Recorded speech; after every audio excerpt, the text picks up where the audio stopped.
Right, a huge welcome for the first time to author John Heyman with The Falsification of History and What Was the Real Truth Behind the Sinking of RMS Titanic in 1912. Taking us back 100 years to the famous Titanic disaster, which hit an iceberg and sank, right? Well, maybe it did. John covers inconsistencies with the official tale. Dear me, not that one again. Famous names in the finance world: Rothschilds, Rockefeller, JP Morgan, and possibly a business venture that didn't work out, culminating in the loss of Morgan's no-claims bonus, possibly paid for with innocent lies. And an official story that stubbornly sticks to the unfortunate accident theory, case closed. But how well does this stand up to independent scrutiny? Let's find out. Please welcome John Heyman. Thanks very much, everyone, and welcome to the real story about the sinking of the Titanic. Just first of all, can everyone hear me at the back? Okay. Yeah. Okay, good. Right, what I'm going to tell you tonight is quite a complex little tale, or quite a complex large tale. So what I've tried to do, I've put together a PowerPoint presentation that hopefully tries to simplify it. You must bear in mind that there are 2 or even 3 strands running concurrently through the whole story.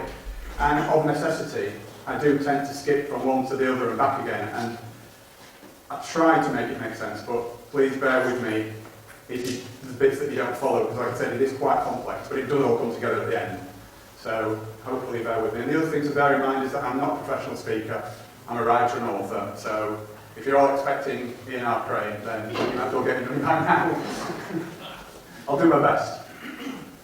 Okay, so off we go. We all know what that ship is, and we've had it thrusted us almost from being this high. This story has been part of our folklore for as long as anybody can remember in living memory. So we all know what that ship is, or do we? That's actually not the Titanic. It's identical twin sister, the Olympic.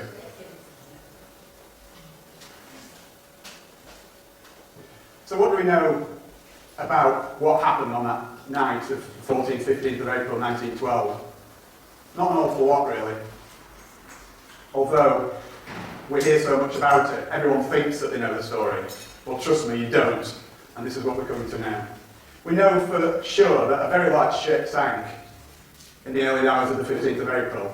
And we know that there were more than 1,500 lives lost, and that 700 survivors were rescued by another ship, the Carpathia.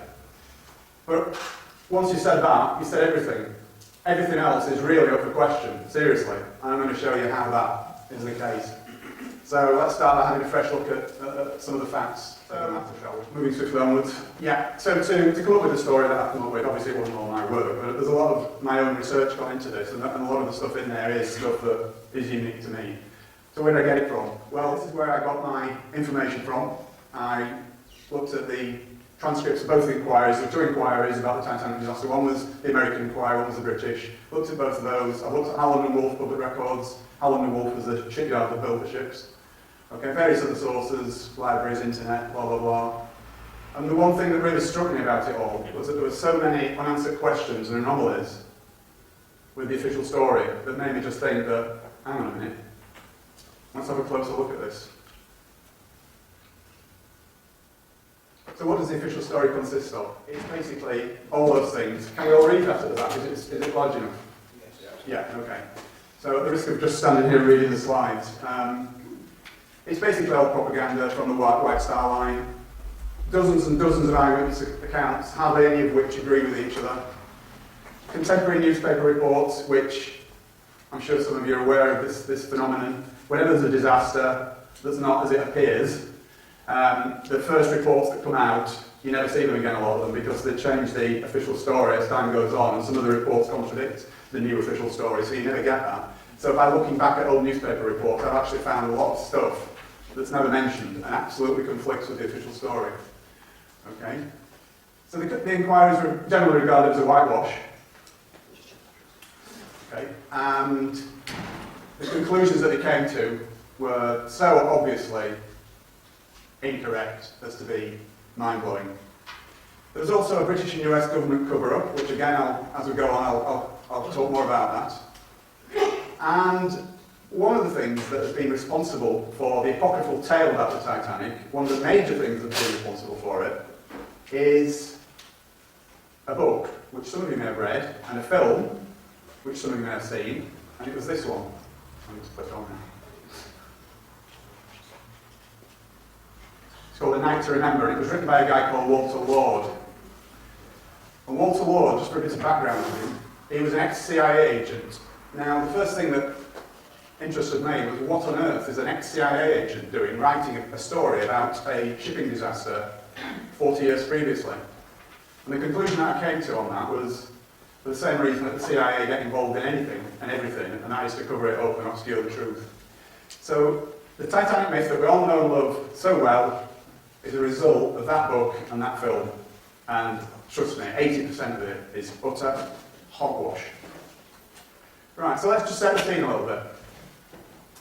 We have to turn back the clock a little way, first of all.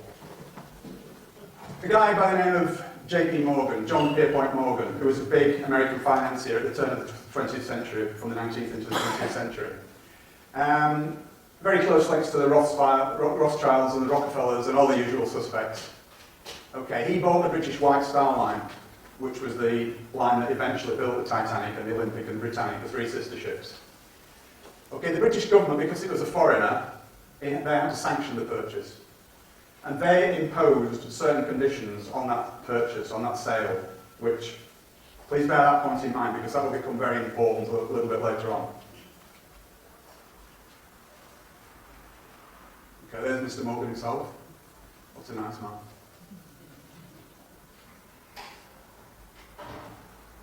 Okay, so in 1907, Morgan asked Harland and Wolff Shipyard, who almost exclusively built ships for the White Star Line, by the way, to build a new class of luxury liners, and he was going to call that the Olympic class. And work started, as it says there, in 1907 at Harland and Wolff Shipyard in Belfast. And it was going to be three ships. Firstly, the Olympic, closely followed by the Titanic and the Britannic, which came a little bit later. And these were going to be the largest moving objects that had ever been built at that time. Olympic and Titanic would be virtually identical, but significantly there were some differences. And again, we'll come on to that a little bit later as the story develops. Okay, so in 1910, this is where we swap over onto another little thread, which you're going to have to bear in mind as well as we go through it. In 1910, what appears at first sight to be a totally unrelated incident, 7 extremely high-powered American financiers met in total secret at a place called Jekyll Island, which is off the coast of Georgia in the USA. Okay? They were the representatives of those powerful financial organisations, J.P. Morgan himself, and as I said before, the Rothschilds and the Rockefellers. Okay? It was all done in absolute secrecy, and this is documented, and the documentation is available, so this is not my speculation. No surnames were used at all. And their plan was to introduce something into the American economy called the Federal Reserve Bank. Now, I guess most people have heard of the Federal Reserve Bank. Is there anyone who doesn't know and wants me to explain what the Federal Reserve Bank is? Don't be shy. Okay, we all know what the Federal Reserve Bank is. But just in case someone's too shy to put their hands up, I'll just give you a brief picture of what the Federal Reserve Bank is. Think of it as the American version of the Bank of England. Okay, so it's the American central bank that has the responsibility for the issuance and creation of money. Okay, now, the reason for the secrecy was that there was some powerful opposition to this plan. Okay, we've covered that. Why was the Federal Reserve Bank so important? It was one of the next step in their plans for world domination, basically. They needed the Federal Reserve Bank to just backtrack, say, 20 years before 1910 to about 1890. The decision had already been taken. Now, this might sound fantastic to some of you, but others may know that this is the case. But in 1890, World War I was already in the planning. But there was no way of financing it because it would have taken absolute massive amounts of money, huge amounts of money. And the only way that they could do that was to come up with a way of creating money. And the way that they decided to do that was by introducing the Federal Reserve Bank, which was basically going to usurp from the American government the ability to create and introduce money into the economy. So it was so important because World War I was a big part of their plans for the 20th century, and that's why it was brought in. But as I say, there were powerful interests opposing the Federal Reserve Bank, not from any benevolence of the masses, of the ordinary people, but only because it would seriously diminish their own fortunes. And this guy was one of them, Benjamin Guggenheim, you may recognise the name. The other guy was John Jacob Astor and Isidor Straus. Now, neither of these were three of the richest men in the world, but none of them derived their own fortunes from finance. It was industry, retail, leisure, but not finance, and that's very important. I'll just give you a moment to read that. I won't read it out myself, but that's an important statement from Henry Ford that Henry Ford made in 1918. And he was talking about the Federal Reserve Bank.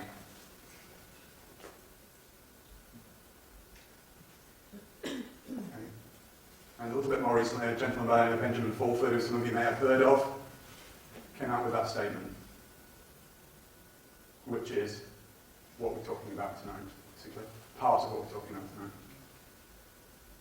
Okay, so why were these powerful guys opposed to the Federal Reserve? Because, as I said, they knew that the Federal Reserve would undermine their own personal fortunes because they weren't going to be involved in it, basically. So it wasn't through any benevolence that they were opposing it. It was purely selfish reasons. So let's get that up front straight away. The reason that it would impact on their own personal fortunes was because when you introduce a way of creating money into the system that is not done by the government and it's done by private interests, every note that comes into circulation, and this is true of our country today even, has a portion of interest attached to it, which is owed to the bankers, right? So the Bank of England produces money, and it's not the government that asks the Bank of England to do it. The Bank of England does it as a private corporation, and the government has to pay interest to the Bank of England, believe it or not. And that is the reason for national debt, nothing else. So any other BS that the government comes out with for the national debt is nonsense. I'll tell you right up front, right now, it's because of the way the Bank of England operates. So, and that causes extreme inflation. We all know that throughout our lifetimes, how much prices have gone up, how much wages have gone up, maybe not in the same proportion, but things just constantly go up. And the reason for that is not the rubbish that we're told by the media and the government, it's because the interest has to be paid to the bankers, and that's the only reason for inflation. Okay, so extreme inflation will be very dangerous to these guys who oppose the Federal Reserve, and it could even have destroyed their fortunes, so that's why they're opposed to it. Indeed, after the Titanic incident, just so happened that Mr. Morgan himself acquired their businesses anyway, so just something to bear in mind. Okay. Morgan was also the largest shareholder in IMM, which is International Mercantile Marine, which were owners of the Californian, and for those of you who know the Titanic story, you know that the Californian was the ship that got blamed, or the captain of the ship that got blamed for the Titanic disaster. Okay, so Morgan was involved in that too, and the reason for that will become apparent as well. Okay, and IMM also owned the Lusitania, which, as it rightly says, that's another story for another time, but believe me, that isn't all it seemed as well. Okay, let's just look at the general situation surrounding Atlantic crossings in the 19th century. After all, in 1912 and 19th century had only finished 12 years previously. But it was mainly immigrants going to America. And basically, the ship owners didn't care. They were just worthless lives, these people, you know, just poor people. So they overloaded the ships, they overinsured the ships, insurance scams were absolutely rife. They didn't care. Okay, and it was also an industry that was noted for fraudulent practices. So, moving on apace, the first of the ships off the production line was the Olympic, which was, to all intents and purposes, identical to Titanic, and that was launched early 1911 and had its maiden voyage on the 14th of June that same year. Now, Olympic was not immune to little disasters itself. It had quite a few, shall we say, mishaps. On its maiden voyage, it almost sunk an American tug. Okay, but the biggie, as far as Olympic was concerned, was that in September of that same year, as it was leaving Southampton Harbour, steaming down Southampton water to head out into the Channel, it was involved in a horrendous accident with a Royal Naval cruiser called HMS Hawke. Now, that was never publicised, all right. It is available information. I'm not saying you couldn't find it out. But how many people knew that? Put your hands up that actually happened. Okay, about 6 people, fine. Okay, so, yeah, very important point. Now, the damage to Olympic was far more serious than they first thought. It limped back into Southampton Harbour for initial testing. There's HMS Hawke. That was almost a write-off as well. But Olympic limped back to Southampton, and they did the initial damage assessment, and they found a huge hole. And by a huge hole, I mean a huge hole. You'll see a picture of it in a minute. But even worse than that, there was all sorts of unseen damage as well. There were bent and broken beams, metal beams. There were thousands, hundreds of thousands of rivets that popped. Steel plates were completely ripped away. It was a mess. It was a mess. There we are. And that was the main bit of the damage, but it stretched. It had an impact down almost 1/3 of the ship.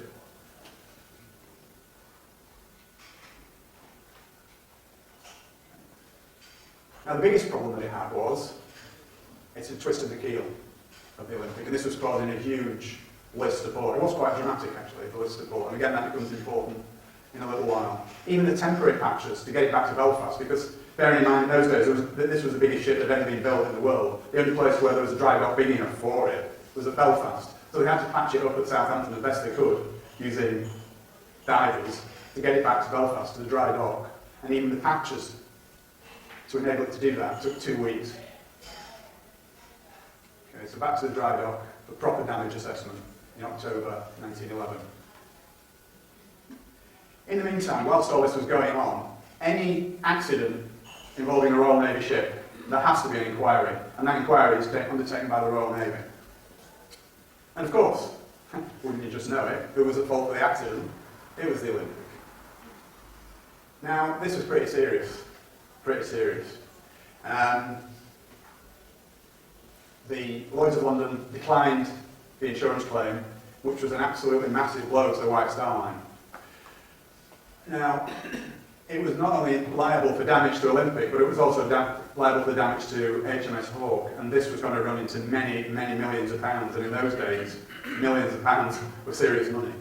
And the upshot of it would be that had that been allowed to continue, then White Star would have been bankrupt. There's no question about that.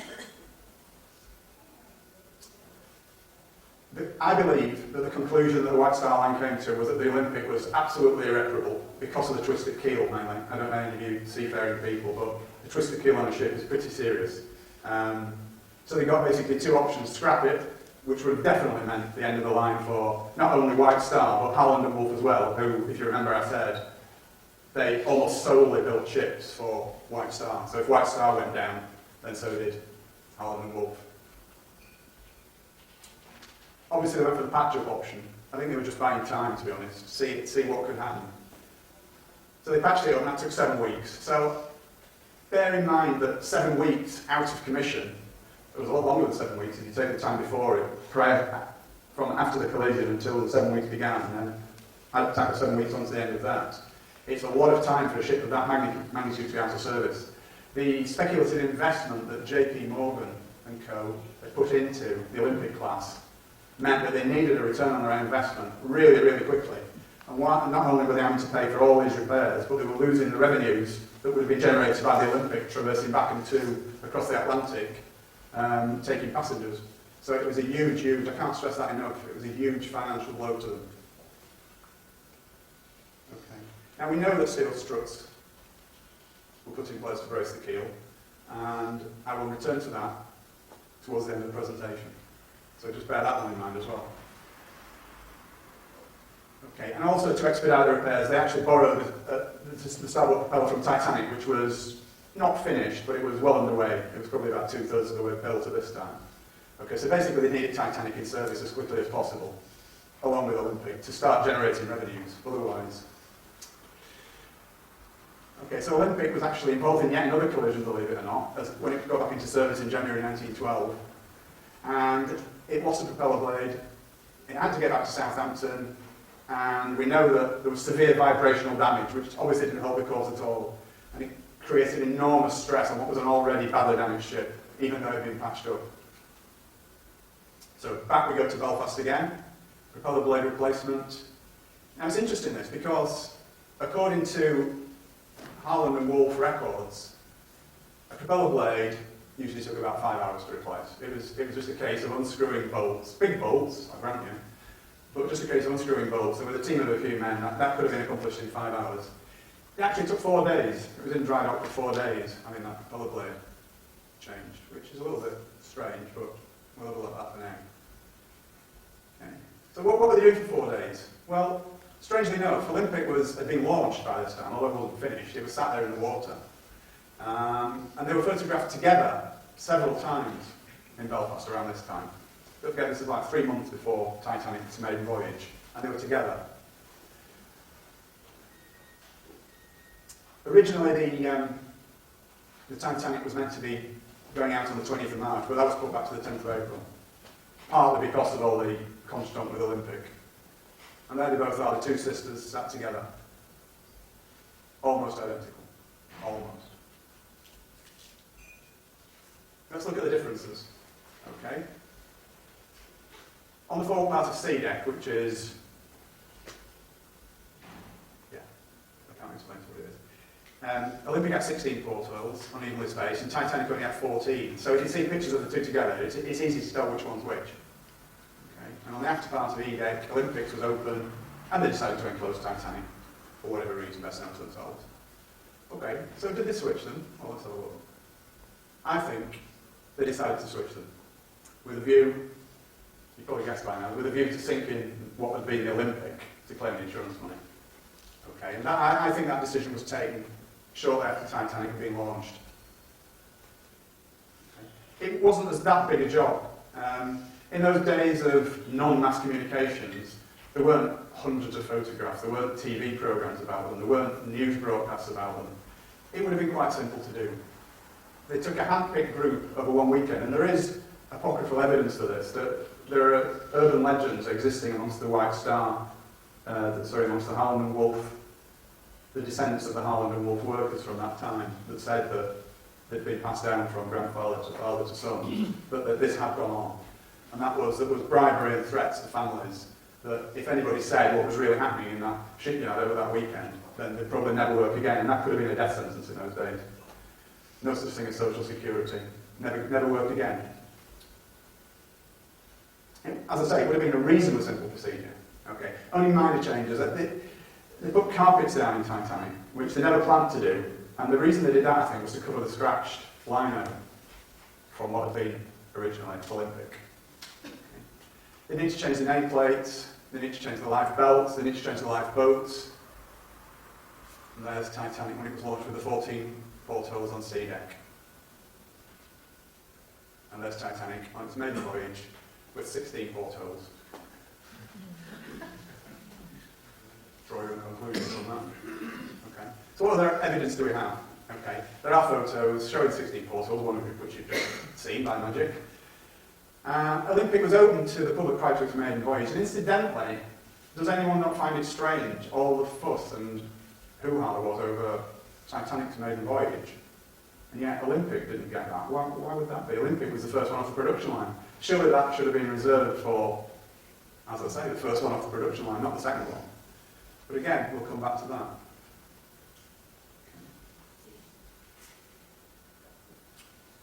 Another little piece of evidence for a switch was that a guy called Lawrence Beasley, who was a second-class passenger, he reported a list of port throughout the voyage. He was a survivor, obviously.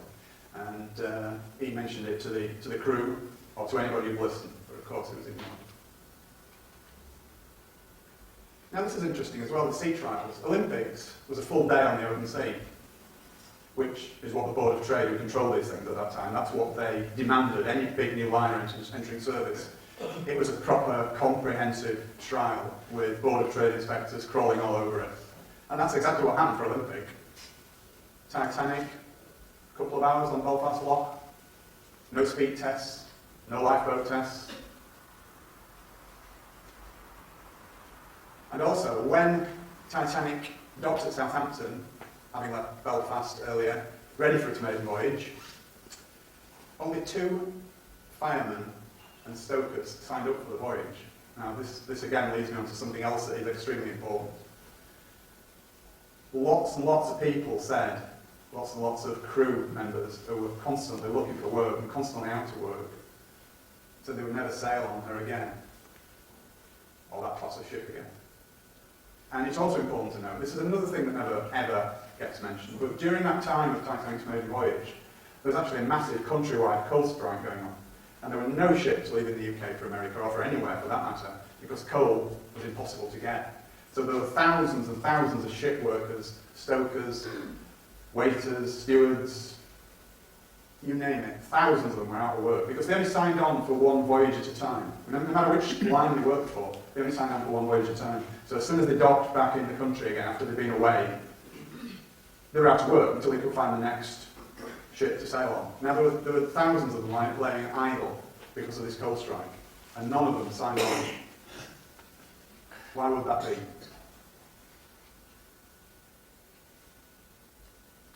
So just to recap a little bit, why would they make a switch? I'm making a serious allegation here. Why would they make a switch? Well, as it says, Olympic was virtually worthless. It was uninsurable. Damage beyond economic repair, I believe. White Star Line and Allen and Wolff would have been bankrupted. So did Mr. Morgan, forever with an eye for the main chance, look at it as an opportunity to kill two birds with one stone? Because now this leads us back to the other thread, which is the Federal Reserve again. We have the opponents of the Federal Reserve, Messrs. Guggenheim, Astor and Strauss. It would have been far too dangerous to just bump them off in separate accidents. It would have just been so obvious. Who would suspect that in the aftermath of a shipping disaster of that magnitude that these people have been murdered? If they were murdered, of course. So, back to JP Morgan's kill two birds with one stone. Not only was he going to sink the Olympic disguised as the Titanic and claim his insurance money, he was also going to get rid of these guys who could have made life very, very difficult for him and his oppos and their plans for world domination.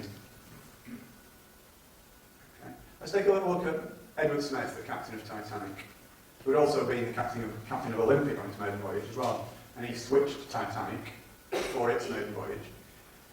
Captain Smith is generally regarded as being a hero. In all the apocryphal tales that you read about Titanic, Captain Smith, the hero that went down with his ship. He was actually, he had an appalling safety record. He was generally known as a braggart and a show-off, and he used to take great delight in throwing these huge liners around as though they were ducks in a bath, basically. He had more than several serious accidents in his career. I'll just highlight a few. He had 3 in the Olympic for a kick-off.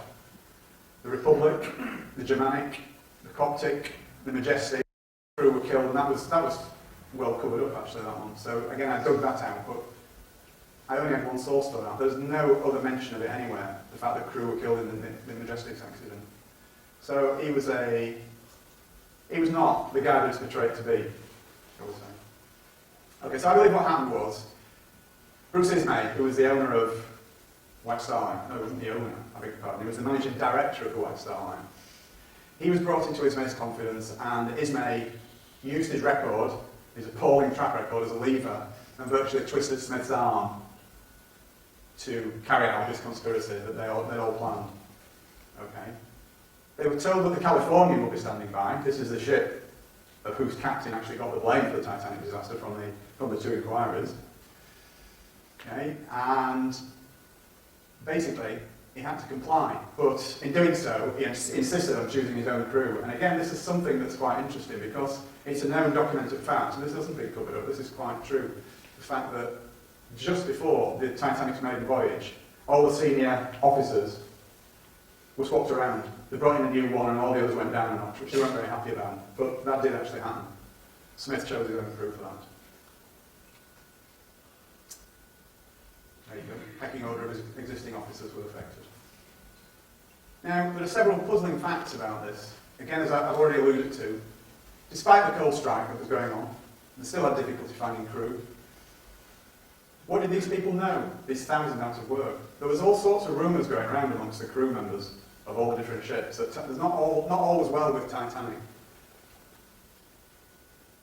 Chief Officer Wilde, who was the guy immediately below Captain Smith in the pecking order, He actually wrote a letter to his sister just before Titanic embarked from Southampton. And in that letter he said, I still don't like this ship. Still don't like this ship. It was the first time he'd been on it, allegedly. Olympic's maiden voyage had been absolutely fully subscribed. Titanic was just over half full. First class passengers wanted to transfer to Titanic when they found that it was actually going to make the voyage even despite the coal strike. They only offered them second class cabins, and I believe that was done to put them off, because if Titanic had been full, and given the fact that they knew that they were going to sink the thing, they wouldn't have been able to save as many lives as they thought they were going to be able to. So I believe that was the reason for that. Okay? And even more, just before it embarked, 50 first class passengers cancelled their reservations. These were friends and colleagues of J.P. Morgan. This is all documented. J.P. Morgan just didn't turn up. He was supposed to be on the main voyage. He was on it. And he actually rang from France and ordered some priceless bronzes that he was going to transport back to his home in America and had them removed from the ship at the last minute. He said that he was ill. That's why he couldn't make the voyage. But he was seen 2 days later, in perfect health, as a French seaside resort with his mistress. And Florence Ismay, the wife of Bruce Ismay, the managing director of the lifestyle line, she was originally going on the voyage with her husband, but again at the last minute she cancelled. She said that she was ill, but she was seen later that week in Ireland with her family on a touring holiday. Okay. So what do we know about the Californian? We all know that the Californian was the ship that never came to Titanic's rescue and got the blame for the disaster. Yeah? Is everybody aware of that fact? Right, well, California, this is quite an interesting issue as well. Again, despite the coal strike, Californian left England, I think it left London, 5 days before Titanic. It's had a full complement of coal somehow. Nobody knows how or why. Well, we know why, perhaps. It's had no passengers. I mean, just that fact on its own. It's had no passengers. Why would you send a ship across the Atlantic with no passengers?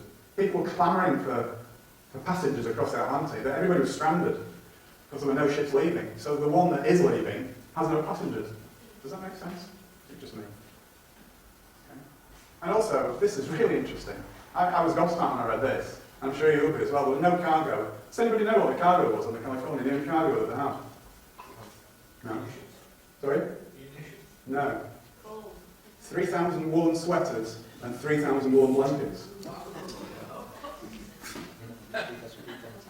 Exactly.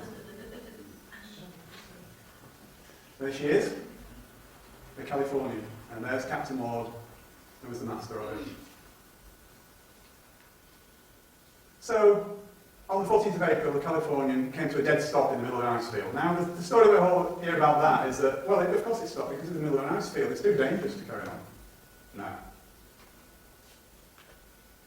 Captain Lord, he was a tall man for those days, he was 6 foot, but for some strange reason he decided to spend the entire night of the 14th and 15th of April on a sofa in the chart room fully clothed. Again, it's all documented. This is not conjecture on my part. It's all documented. He ordered the boilers to be kept fired. Now, normally when ships shut down, for whatever reason overnight, they shut the boilers down to save fuel. Okay? And the crew were made to be on standby overnight. Okay? So what was he expecting? What was he expecting? I can't imagine. I really can't imagine. So back to go to the Titanic, and again, I'm sorry we keep having to swap around, but because everything's happening concurrently, it's not just a chronological story, it's backwards and forwards, so I hope you're sort of following it, and I do apologise for the intricacies of it, but it's the only way I can tell it, really. Okay, so again, I mentioned this before, huge fanfare built up to the main voyage. Olympic, nothing. Could it possibly have been the reason for Titanic's massive publicity? Was it to attract the social greats of the day to it in great numbers, including Messrs. Strauss, Guggenheim, etc.? In fact, much of American high society was aboard.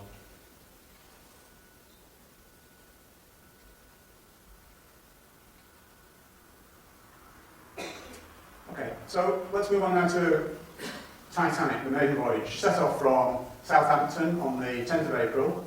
She called it Cherbourg in France, and then she called it Queenstown Island, which is now called Cove Island, and then set off across the Atlantic. And late on the evening of the 14th of April, we know that the Titanic received 6 messages from the Californian, 3 of which were warnings of icebergs, which is fair enough, but 3 were personally addressed to Captain Smith from Captain Lord. Now, we never found out what it actually said in those messages, but I would love to. I really would. And one of the things that we do know what it said in one of them. It was the precise location of where California had stopped for the night. And why would he do that? Why can we just think about that with the benefit of hindsight, if you like, on what we now know about what was going on? Why would he tell him exactly where California had stopped for the night? What were the points of that? They weren't even part of the same shipping line. It's also a documented fact that Captain Smith delayed turning the Titanic west on the southern track. There were different tracks going across the Atlantic for different times of year, mainly to avoid icebergs. But he delayed it for 10 miles, which actually put Titanic directly into the ice field. Was that a coincidence? I don't. But again, this is something that did come out. This is something that is prevalent in stories like this. We know that for a fact that the radio operators were busy with passenger messages, so they weren't really taking an awful lot of notice of other ships and their wireless traffic at all. So everything was concerned with getting the first class passengers messages to their family and friends in America who were probably waiting for them at the quayside. Okay, so according to them, they didn't receive the Californians' last messages. So again, draw your own conclusions. Now, we know that there are several other ships in that ice field in exactly that same region that night. And they were all travelling at full speed, so why was the Californian stopped? It stopped and closed down for the night. And we're told, as I said before, that this is because you cannot run at full speed through an ice field. But that is just hogwash. I'll come on to that a little bit later. This was Titanic's route from Queenstown across to New York. You can just see the edge of the ice field there. It doesn't show very well on the slide, but it's there. And it's just there where Smith turned into the ice field. And that's where the accident took place. If it was an accident. Okay, so get to the actual incident itself. It's 11 o'clock in the evening, 2 lookouts, Fleet and Lee started their watch, their shift. Okay. And strangely enough, as Captain Lord had done, Captain Smith also decided to spend a night fully clothed on a sofa, not in his cabin. 1:35 p.m, the iceberg was sighted and a warning was sent to the bridge. And the helmsman was ordered to port around it. Which, incidentally, doesn't mean turn to port, it means turn to starboard. It's a bizarre thing, but it actually means you turn to starboard, which is the right, and you port around something. It means that the rear end swings out like that. Sorry if nobody can see my arm, I do apologise, but it swings round it like that. So that's called porting around it. Okay, now that would have been fine. That would have worked perfectly. They would have missed the iceberg, completely missed the iceberg, apart from the fact that somebody reversed the engines, which guaranteed a collision. Because the speed Titanic was going at, porting around it would have taken it, at full speed, would have taken it a wide berth around the iceberg and past it. But reversing the engines meant that it was like slowing right down, so it didn't have time to get past the iceberg. So that actually more or less guaranteed that there would be a collision. So why was that done? Again, it's all very strange, all very weird. Okay. First Officer Murdoch, who was on the bridge at that time, so he was effectively in charge of the ship while his superior officers were sleeping or off duty. Did he deliberately guide Titanic into the iceberg? Because it was him that gave the order to reverse around. This is an experienced guy, you know, he wasn't a rookie. He'd been around a bit, he'd been on the ships for 20 years. He knew what he was about. You don't get to become first officer of a huge liner like that without knowing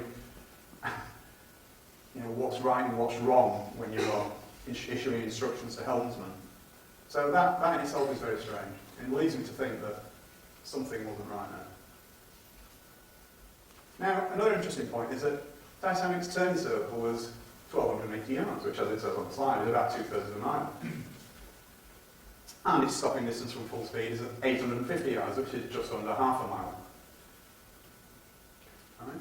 Now, in his testimony to the American inquiry, Lightoller, who was the second officer, said that the iceberg had been visible from 2 miles.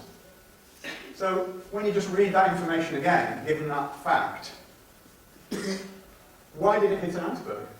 If its stopping distance from full speed, and it wasn't even travelling at full speed, was 850 yards, and the iceberg was visible from 2 miles, something's not right. The iceberg should easily have been avoided in the book. The other aspect of this is that there were, despite what you may believe or think, there were only actually 6 eyewitnesses to the alleged iceberg collision. Only 4 of whom survived, and all these were working class, and what I mean by that is they were the ordinary seamen. Right? No passengers witnessed it, they were ordinary seamen aboard the Titanic. The 2 officers that witnessed it, well, we'll see what became of them in a short while. Murdoch allegedly shot a passenger and then immediately committed suicide, something which his family have vehemently disputed ever since, or his descendants. 6th Officer Moody allegedly drowned, which just left Quartermaster Oliver, who stated at both inquiries, "I saw nothing," even though he was on the bridge. The helmsman, Hitchens, who was immediately transferred to a job as harbourmaster in Cape Town upon landing in New York. Lookout Frederick Fleet and Lookout Reginald Lee were the only 2 who actually gave any evidence at all at the inquiries. Any or all of those could easily have been coerced and bribed, in much the same way that the Harland and Wolff shipworkers were. Just a simple expedient of threatening them with loss of livelihood. It would have been a piece of cake. Okay, another strange anomaly. After the iceberg hit, or Titanic hit the iceberg, which we prefer, Captain Smith ordered Titanic half speed ahead for 5 minutes. Now, why would he do that? The thing was taking water. Was he trying to get closer to the Californian? Then as soon as they spotted a ship on the horizon, immediately he closed the engines down. Very confusing. So what we'll do now is I'll just do this little recap, and I think it's time for a break. Okay, so now we have a ship standing dead in the water, Olympic, Titanic. A rescue ship standing by, which we believe to be the Californian. We have messages sent from California stating its position, for whatever reason. Smith can see a stationary ship on the horizon, and he assumes it's the Californian, and therefore everything is going to plan. And I think we'll leave it there on a little break.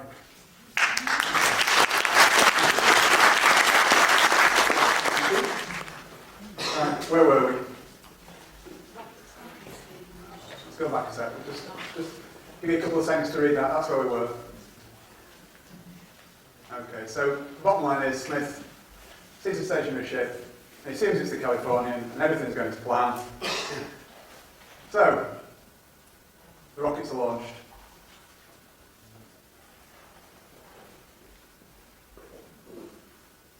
Okay, so Titanic starts sending out its signal rockets around midnight. The signals were seen by the California's crew, but only white ones, and that's significant because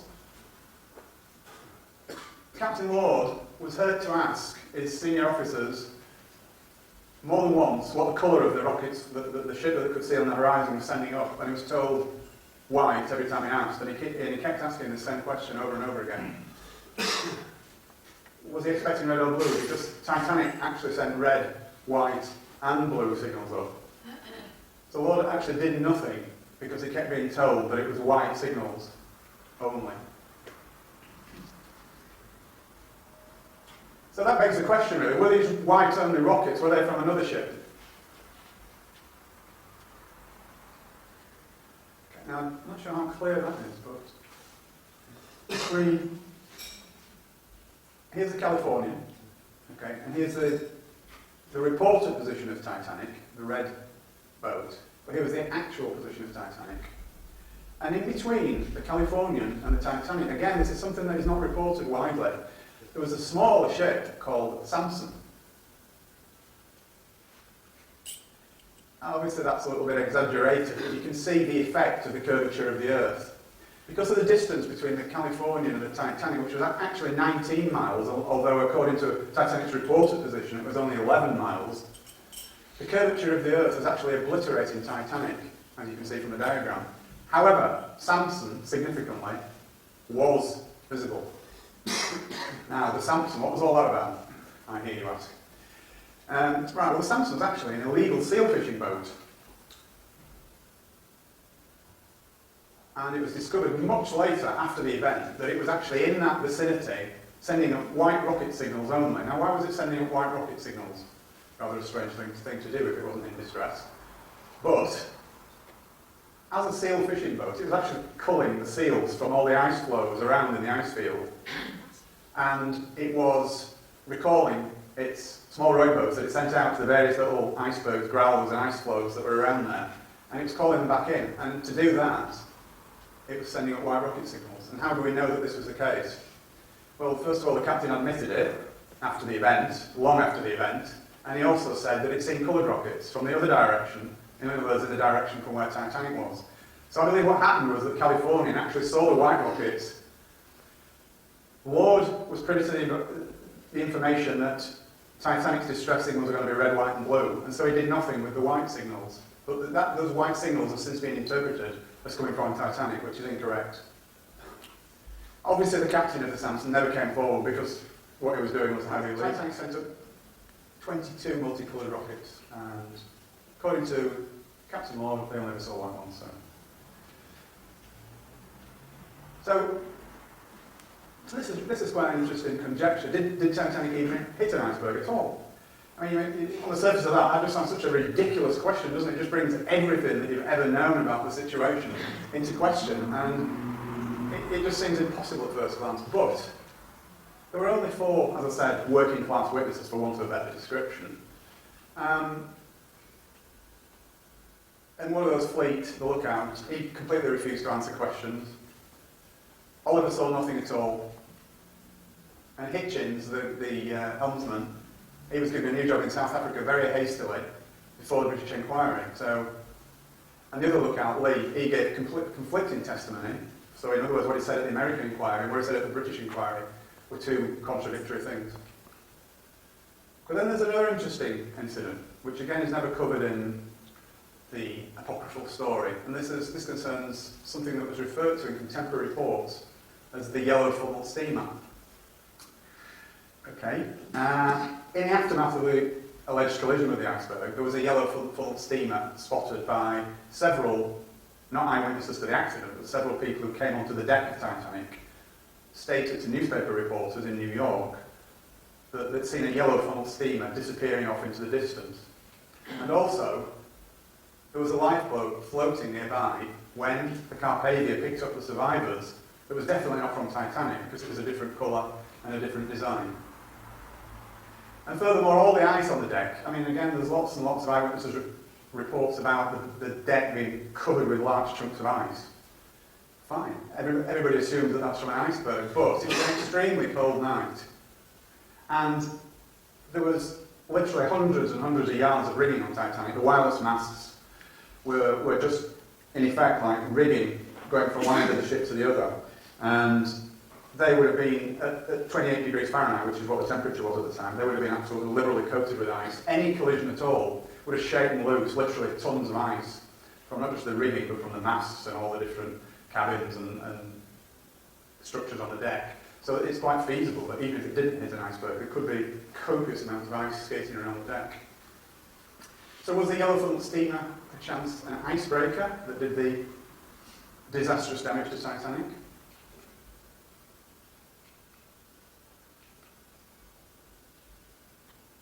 Okay, apologies for the skipping around a bit here, but it's necessary because there's so many things going on at the same time, and it's difficult to do it as a chronological story, if you like.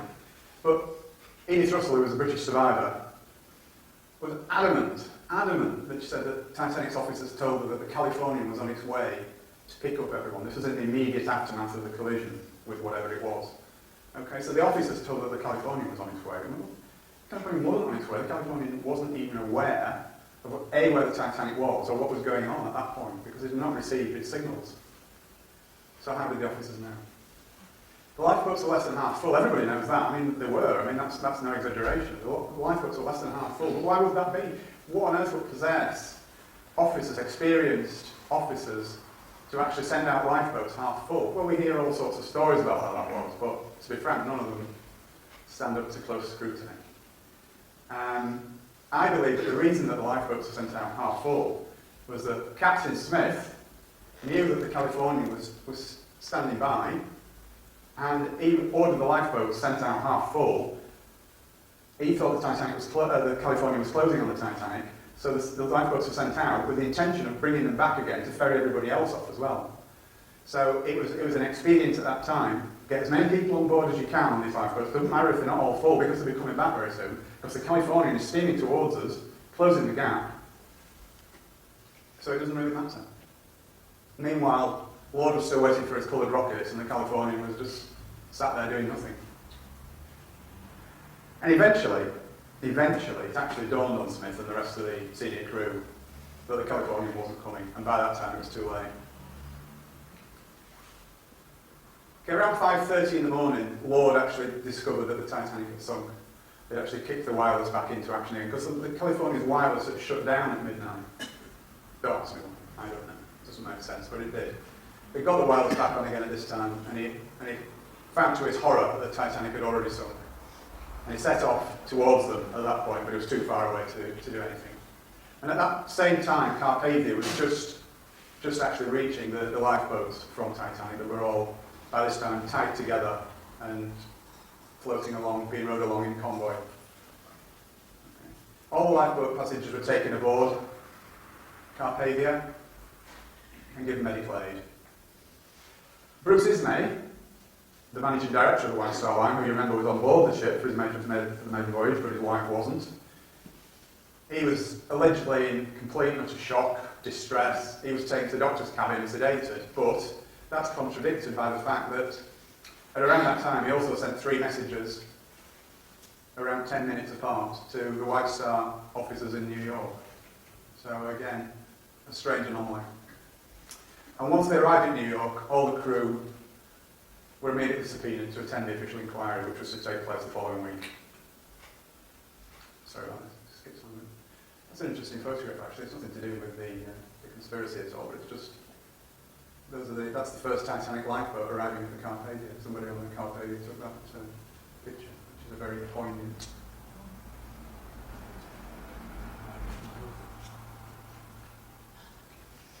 Let's move on to inquiries now, because again, these were generally regarded as being complete whitewashers, both of them. We'll cover the American one first.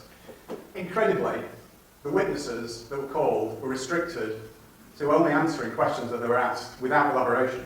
So if they were asked a question, did such and such happen, they were allowed to say yes or no, but they weren't allowed to elaborate on that. Seems rather strange to me. Lightoller, the second officer, very evasive, almost as though he was working to a script. He was caught out lying time after time by the head of the inquiry. He actually claimed at one point that he was in the water for almost an hour, which is absolute abject nonsense. The water temperature was 28 to 30 degrees Fahrenheit, which means that in the water at that temperature, your life expectancy is around 4 minutes. And it's an interesting point that a lot of people, I'm sure not you good people here tonight, but a lot of people think that everybody on Titanic, that was killed on Titanic, drowned. Well, no, they didn't. They froze to death. The ones in the water froze to death. They didn't drown. I guess some of them must have done that. Lightoller referred to the inquiry as a complete farce, and he wasn't wrong. Stacks and stacks of contradictory evidence. I've got loads of examples, but there's far too much to cover in an event like this without boring and all silly. Okay, Fleet, again, he was very intransigent, he refused to answer questions. When you read the transcript, it looks to me like he was told to say nothing, and he did his best to try and say nothing, but he was coerced by the guys who were cross-examining him. And as a result of that, because he was just an ordinary guy, he wasn't very eloquent, he became very angry and agitated. And it was obvious that he was covering something up when you read the transcripts. Okay, and this is an important point as well. At the American inquiry, they actually brought in 2 or 3, I can't remember which, but there was 2 or 3 experienced sea captains, asked the questions, and they all said that an iceberg of the size that allegedly collided with Titanic can be seen 3 to 5 miles away on moonless nights. And also, significantly, it's normal procedure to maintain full speed because of that fact. So why was Californian stopped? It really does beg the question.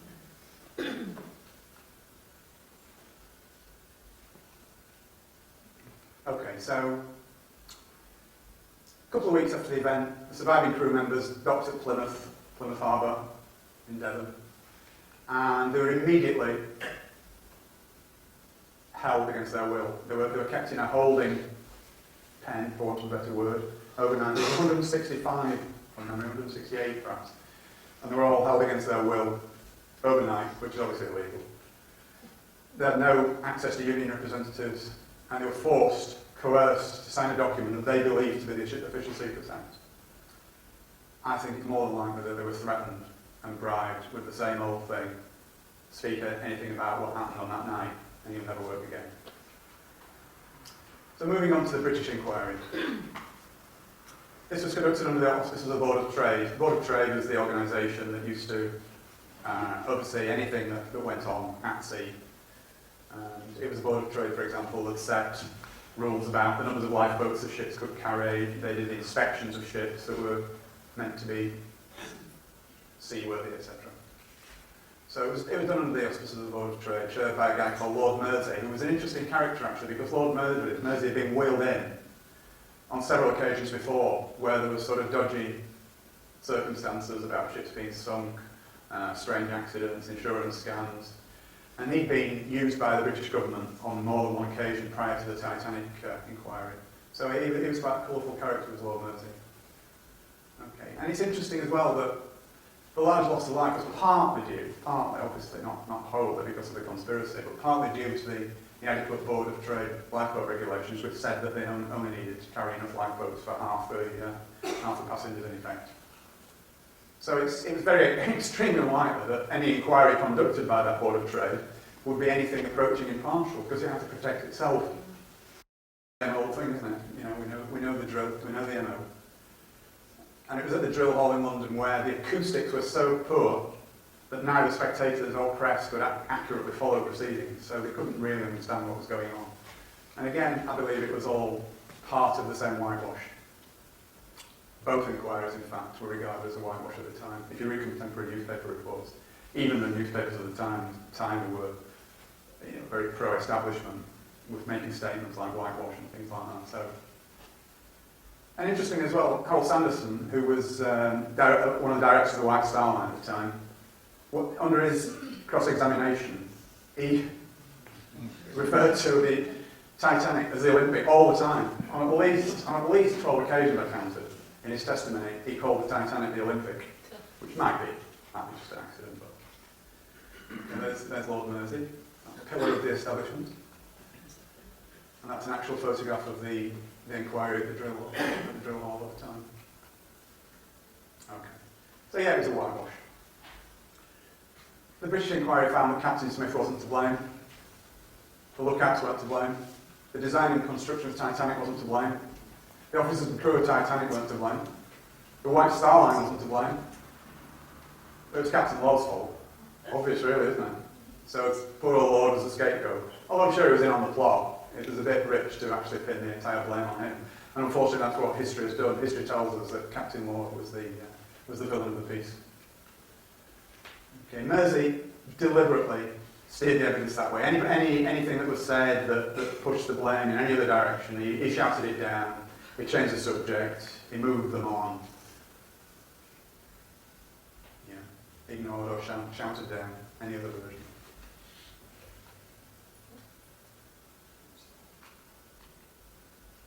And he actually deflected the attention away from lots of other things that I would have thought might have been sort of fairly important.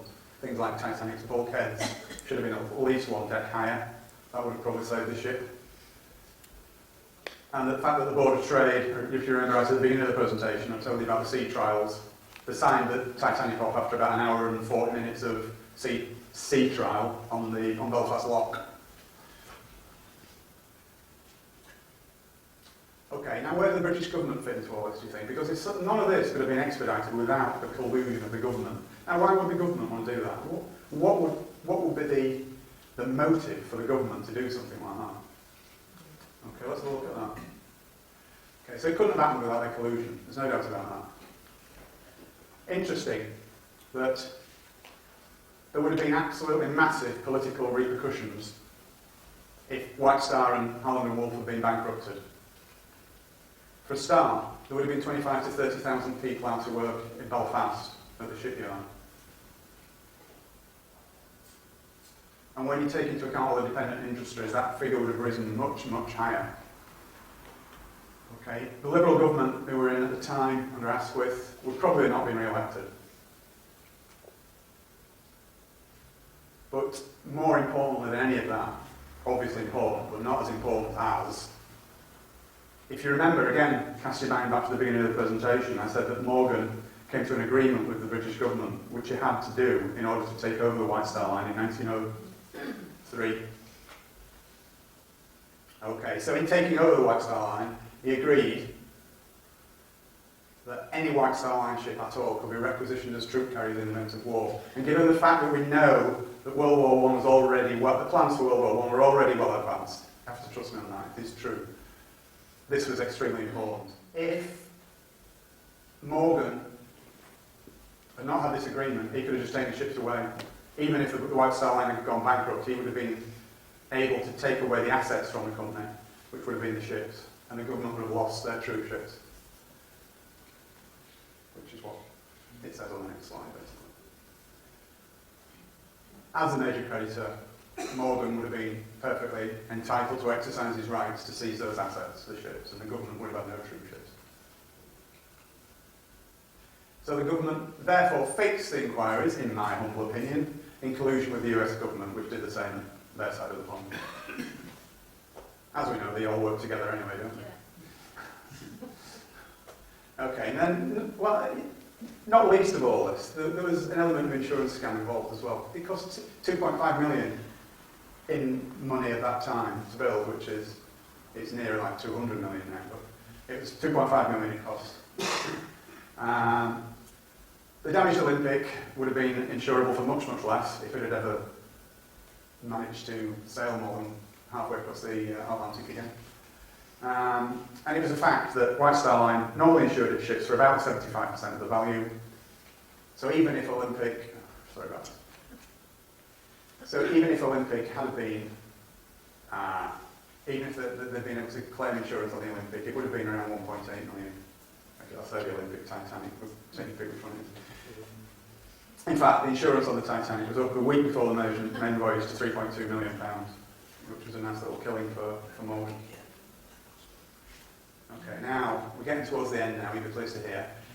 But this is very, very interesting. Okay, we all know the wreck was discovered in, I think it was actually 1985. That's incorrect. I think it was discovered in '85 by Robert Ballard and a French underwater diving team. Obviously, we've all seen pictures of the wreck under the sea, and it's in extremely poor condition. Obviously after 100 years on the seabed, it would be, wouldn't it? That's not a surprising statement at all. Now, it's interesting that the grey undercoat was only used on Olympic. Titanic's was black undercoat. Okay.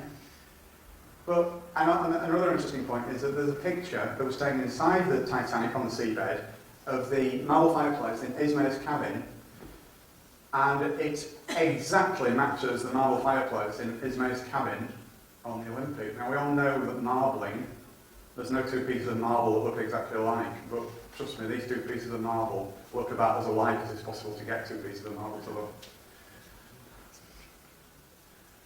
And the starboard propeller on the Titanic at the bottom of the sea is clearly stamped 401, and I'll show you a picture of that in a moment.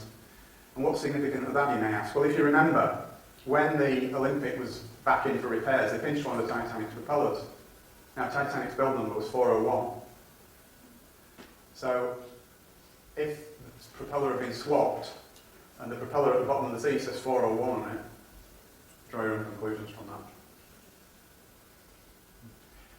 And importantly, when Ballard examined the wreck in detail, he had with him a set of blueprints of the Titanic. And he was really puzzled, because in the wreck, it is full of longitudinal steel braces on the keel, which are not in the original blueprint. Now, if you remember, I said that when the Olympic was repaired, it had steel braces put on the keel. Now, that's the previous slide, but I'm just emphasising there the steel struts to brace the keel, which was one of the repairs that were made. Remember that these braces did not appear on the Titanic's blueprint. Okay, so there's a picture of Olympic at her launch, grey undercoat. Titanic's launch, black undercoat. Oh, I don't know what's got in there, but it's quite interesting anyway. But if you there's, you should say C, if you're not here. You can't count them from here, I do appreciate it, but that is Olympic, photographed in Southampton in 1929, and it's got Titanic's 14 portholes. So there you go. Now, 29. It was scrapped in 37, I think, or 38 maybe. Okay, so let's examine the wreck a little bit now. I'm nearly there now, I promise. Okay, so again, it's not a very clear picture, but if you look at these, where the paint is run here, you can clearly see the grey undercoat peeping through. And we know that there's only Olympic that has grey undercoat. So that's an interesting little point. And there's the 401 stamped on the propeller. It's not that clear on this picture, but you can just about make it 401. Olympics build number was 400. So again, I'll make the point because it's important that that propeller was swapped. Titanic's build number was 401, so that should have said 400 on it. Had it been the Titanic. Now, the other interesting point that I wanted to make was that it was White Star Line policy to rivet the names of its ships onto the hull. It didn't engrave the... Sorry, I beg your pardon, it's the way around. It engraved the names of its ships into the hull. It didn't put iron letters stamped and riveted onto the hull. They were actually engraved into the hull, not standing out in relief. Now, this is a close-up of the Titanic hull, and you can clearly see the letters M and P. Clearly, it's not that clear, but it's just about visible that it says M and P engraved in the hull. And that is exactly where two letters of Titanic have fallen off onto the seabed and are no longer visible. So again, it's all evidence. So that's where the letters were. So we're nearly there now. What became of these people? What happened to them all? All the major players in this little conspiracy of mine. They all died on board Titanic, but significantly, I believe this is significant. None of the contemporary reports, none of the reports, none of them even attempted to escape, as far as we know, which I find a little bit strange. At least one of them should have. But nobody ever saw them. Nobody saw them afterwards. They all sort of died quietly and just disappeared. What became of the Olympic, or the Titanic, whichever one you believe it is. It successfully plied its trade across the Atlantic for another 25 years or so. We'll answer the insurance claim. Well, Lloyd's of London immediately paid out the full 3.2 million, and that, just by coincidence, secured the future of both White Star Line and Holland and Wolff. And also what became of the plans for the setting up of the huge scam that was the Federal Reserve Bank. Well, the Federal Reserve Bill was passed without serious opposition. You'll all be absolutely gobsmacked to hear. On the 23rd of December 1913, when 9/10 of Congress had gone home for the Christmas holidays, it was introduced early that afternoon, and it was about that thick apparently. So no one would have time to even read it, let alone digest its implications. Okay. And as I sort of mentioned earlier on, it's the beginning of the American national debt, just like the British national debt began with the Bank of England in 1694. The American national debt started in 1913 and currently stands at 16 trillion. No, trillions and millions for the purpose of this. They're just mind-boggling numbers, and it will never be paid back ever. It's impossible. So basically, we're all in debt, or they are in debt, and their descendants as far into the future as you can possibly imagine forever, and that debt is increasing. And more importantly, the Federal Reserve Bank enabled the bankers to fund World War I, which is what they've been aiming on doing for the previous 20 years. You know, obviously World War I started the following year. So that's it.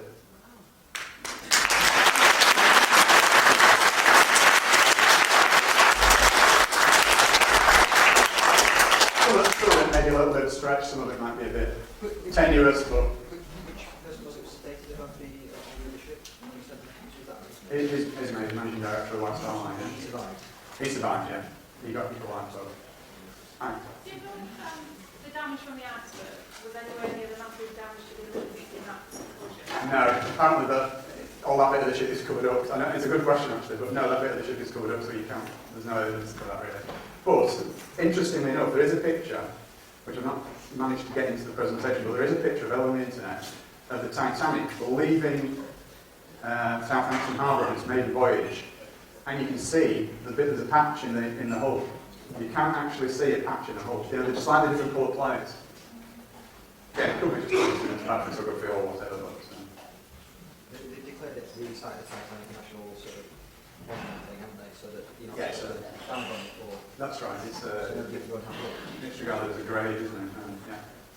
Yes. Do you think this had anything to do with why the Americans didn't enter the war right at the very beginning regarding all this sanctions? It's an interesting question, and I've not really given that any thought. But Seems funny, it's like 2 or 3 years after the First World War yeah, started. yeah. But don't forget that even though it was in America, the Federal Reserve. I mean, these people transcend all countries. They don't, you know, they're not just Americans.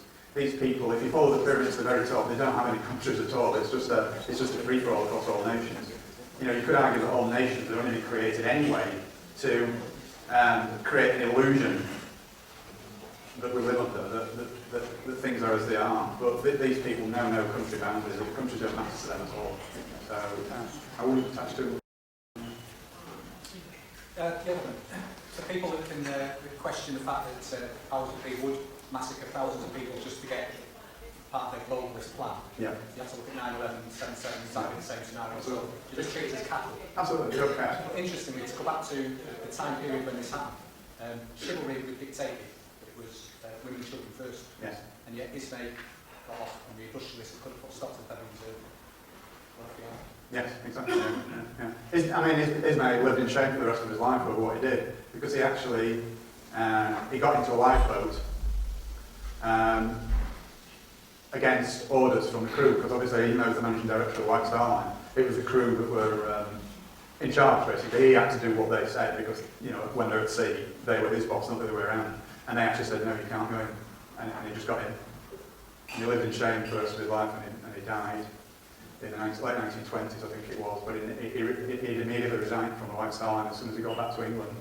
And his name was very black for the rest of his life. Points the fact that they were probably killed on board rather than get the chance that they might have done coward thing and got board like Ismay himself. Yeah, absolutely, yeah, because they would have thought and said about saving themselves, would they? Yeah. I see the point you're making. Yeah. Can I ask, you know the seatbelt that you said of Samson that was in the way so Yes. the ship didn't see the flares from the Titanic? Was Yes. that put there on purpose? I don't think so. No. I think that was just all that planning there as an idiot got in the way. exactly. Yeah, I think it's just one of those things that happen, isn't it? That just seems so silly to have gone to all those lengths and Yeah. actually just got in the way. I mean, you know, I don't claim for 1 minute that this is absolutely exactly what happened. I'm just putting this forward as a hypothesis. But a lot of the stuff I have actually, you know, I've not made anything up, put it that way. But what I have done is build a story around the stuff that I have found out, in the time I'm saying. So I'm not saying that my story is absolutely 100% correct, but what I am saying is everything that I've researched and found out is 100% So maybe correct. someone else on the boat that discovered Sorry, just move over here, I can't see that one. the three passengers, Strauss and Guggenheimer. What happened to them, do you think? Do you reckon there's I think they were something- murdered. I absolutely think they were murdered, and the ship sinking was just a cover for that. How did they get them on the boat? Did somebody give them the tickets? Because that's a bit coincidence. No, because this is what I was saying about the maiden voyage of Titanic. It was made out to be this great thing, and anybody who is anybody is going to be on there, you know. Right. So that's why it was all hyped up to get people like that. They probably had an invite, but I think they paid for their own passages. I'm pretty sure they did. Yeah. Do you reckon somebody with an agent was on there that I would say it's absolutely, almost certain, yeah. Yeah. See, it's interesting when you read the thing at the back of the book about all the people who are on board, Yeah. how fruitless some of these lies were when you consider that when you did all the survivors, it was all Lord such and such a person and manservant all the way down. Oh, yeah. And yet you got probably 70% of them were not even working class, were they? That's right. Yeah, no, very, very few working class people actually survived. You know, it was very top heavy towards first class, Yeah. and second class a little bit more, but third class, but not as much as first. You know what I mean? Hi. Can you just enlarge a couple of sentences on your comment that they were planning the First World War? Yes. 1890. It's a very big picture. I mean, the Titanic incident is just one tiny little jigsaw puzzle in a massive, massive picture.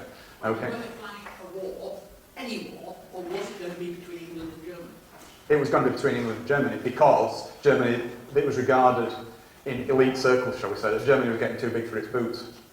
Right? Germany was taking trade markets away from the British and the American corporations, which ruled the world then just as much as they do now.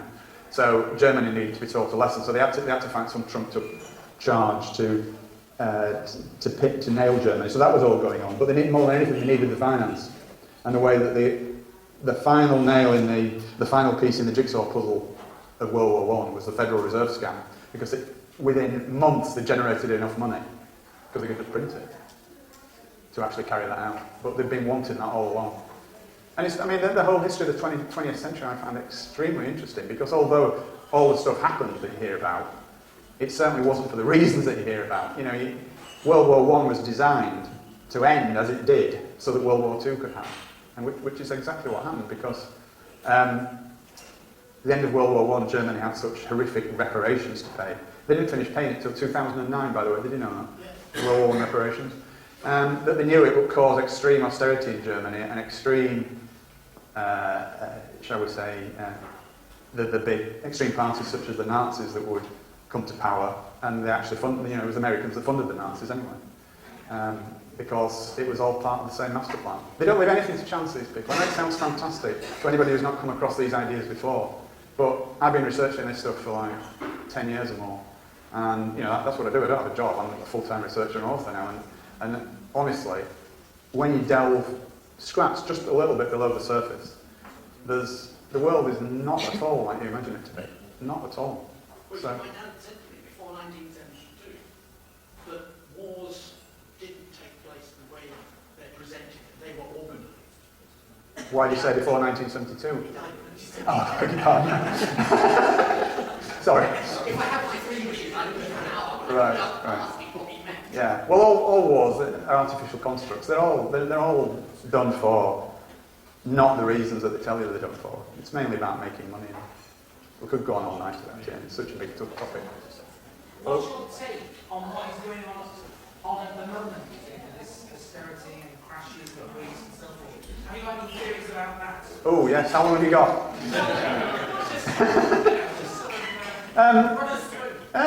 Well, again, it's only my view.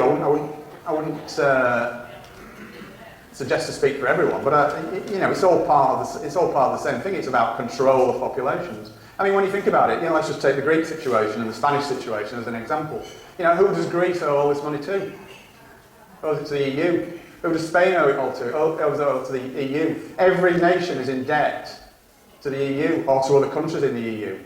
Why not just say, all right, well, that debt pays off that debt pays off that debt. It's all artificial constructs. They do it to keep us all in a state of fear and poverty, because that's the only way they control us. That's the only way 10,000 people can control 7 billion people. And it's all part of that bigger picture. And again, it's not the sort of thing that you can just address in a 2-minute soundbite, if you know what I mean. It's a much, much bigger picture, and there's a lot more to it. I mean, it's just staggering in its complexities. You can't put it all down to the central banking cartel. Yeah, it's them that I don't know if you heard what he said, but he said that you can put it all down to the central banking cartel, and that's what the Federal Reserve was about. Everything is down to them. These people own the earth. Yeah? They own the earth, they own governments, they own corporations. If you follow any pyramid to the top in society, they're there. And they control all governments, everything. They're all puppets dancing to the tune of these people, these bankers who own the earth. I know it's a difficult concept to get your head around if you've never sort of encountered anything like that before, but you know, it is the case. Yes, sir. Well, that bank scam's all bluff because they create money out of nothing. And absolutely, It's the prerogative of the country to produce its own money, that's self-evident. absolutely. And they ought to just call it a bluff. Well, if the British government, or if any government, created its own money, we wouldn't have a national debt. There wouldn't be a national debt. Well, it doesn't have to borrow money.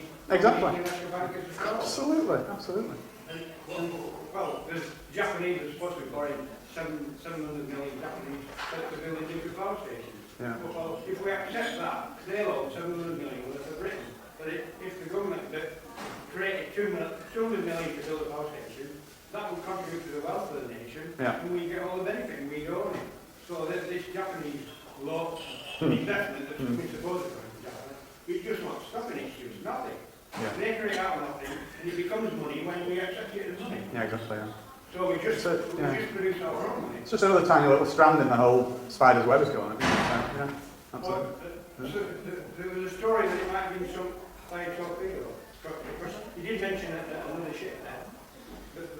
Well, it could have been, yeah. Yeah, I mean, it was just my presumption that it might have been an icebreaker. It could have been a torpedo for all I know, yeah. Have you ever heard the idea? I've read it. No. Well, I mean, one thing I didn't mention in the presentation was, and perhaps I ought to, is that the actual hole in the side of Titanic was very strange. It was a very strange shape. Yeah, that's it. It was about that wide, and it was about 60 metres long. But the interesting thing about it was that it actually penetrated 1.6 metres into the ship. Now, how can a piece of ice do that?